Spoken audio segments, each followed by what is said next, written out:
آپ نے فرمایا کہ بنی اسرائیل کی شریعت مشکل تھی جبکہ ہماری بہت آسان ہے. ایک روزہ کسی وجہ سے ٹوٹ جائے تو 60 لگاتار روزے، یہ سنگساریاں، یہ 37 رکعتوں کی نمازیں، کیا یہ آسان ہیں؟ حج کے دوران حجر اسود کا بوسہ آسان ہے؟ ایک غریب آدمی کے لیے حج اور قربانی کیا آسان ہے؟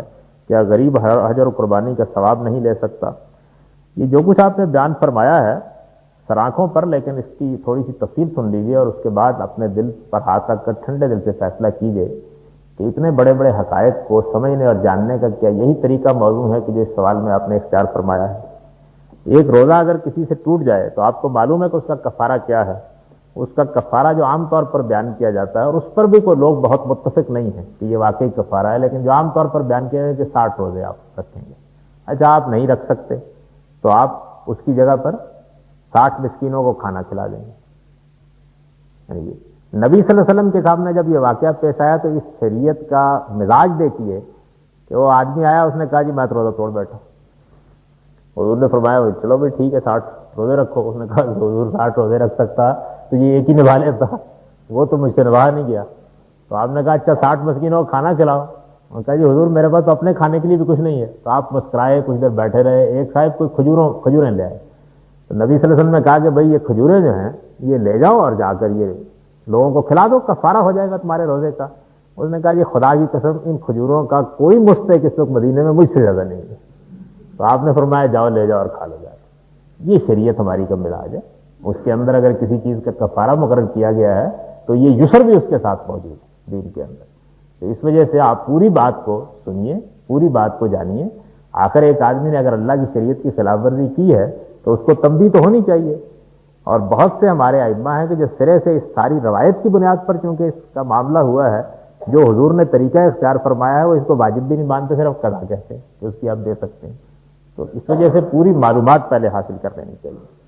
اس کے بعد یہ سنساریاں جو آپ نے ارشاد فرمایا ہے، تو آپ کو اگر میرا نقطہ نظر اس معاملے میں معلوم ہے تو آپ یہ بھی جانتے ہوں گے کہ وہ دہشت گرد، وہ اوباش جو چھوٹی چھوٹی بچیوں کو بھی بخشنے کے لیے تیار نہیں ہوتے، مجھے معلوم نہیں ہے کہ ان کے اس جرم کے معاملے میں آپ کے دل میں کیوں ان کے لیے شفقت پیدا ہوتی.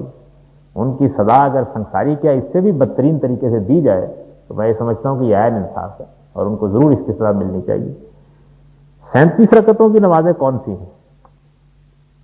یعنی میں جن نمازوں سے واقف ہوں 2 رکعتیں فجر کی ہیں، 4 رکعتیں ظہر کی ہیں، 4 رکعتیں عصر کی ہیں، 3 رکعتیں مغرب کی ہیں، 4 رکعتیں عشاء کی ہیں. یہ لازمی نماز ہے. اس کے علاوہ جو کچھ ہے وہ آپ اللہ تعالیٰ کے حضور نفل کے طور پر پیش کرتے ہیں. کریں گے بڑا اجر ملے گا، نہیں کریں گے تو کوئی مواخذہ نہیں ہے. تو یہ اتنی دیر کے لیے خدا کے حضور میں حاضری بھی اگر گراں ہے تو پھر یہ بتا دیجئے کہ عبادت کرنے کا کیا طریقہ اختیار کرنا چاہیے. یعنی آپ اپنی دنیاوی اغراض کے لیے تو اس سے زیادہ وقت کے لیے اٹینشن کھڑے ہونے کے لیے تیار ہو جاتے ہیں، لیکن عالم کے پروردگار کے سامنے دن میں 5 اوقات، زیادہ سے زیادہ 4 رکعت کی نماز بھی آپ پڑھیں 10 منٹ میں پڑھی جاتی ہے. حج کے دوران حجر اسود کا بوسہ جو ہے یہ کوئی لازم چیز نہیں. آپ کو موقع ملے آپ بوسہ لے لیجئے. یہ اللہ تعالیٰ کے ساتھ تجدید عہد کا طریقہ ہے. قدیم زمانے سے یہ طریقہ رائج رہا ہے کہ آپ ہاتھ کو چوم کر عہد کی تجدید کرتے ہیں. حجر اسود کو اللہ تعالیٰ کی یمین کی علامت قرار دیا گیا ہے، عہد کی علامت. تو آپ بوسہ لیتے ہیں. آپ نہیں لے سکتے تو حضور نے فرمایا کہ آپ بہت دور سے ہاتھ کا اشارہ کر دیں، بس بہت کافی ہے. تو وہ یہ جو عسر ہے وہ بالکل ختم ہو گیا.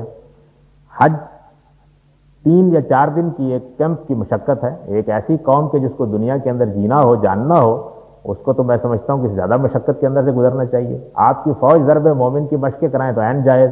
اللہ تعالیٰ اگر اپنے جہاد کے لیے بندوں کو تیار کرنے کے لیے حج کے لیے بلائے تو وہ آپ کے لیے ایک مشقت کی چیز بن جاتی ہے. قربانی حج میں کسی لحاظ سے بھی لازم نہیں. یہ جو قربانی لوگ کرتے ہیں اصل میں کفارے کی قربانی ہے. حج اور عمرے کو اگر ایک سفر میں اکٹھا کیا جائے تو یہ قربانی کرنی پڑتی ہے. اگر آپ الگ حج کریں الگ عمرہ کریں تو کوئی قربانی نہیں. یہ ہماری شریعت ہے. مجھے نہیں معلوم کہ اس کے اندر کس مقام سے عسر پیدا ہو جاتا ہے. اب دعا کی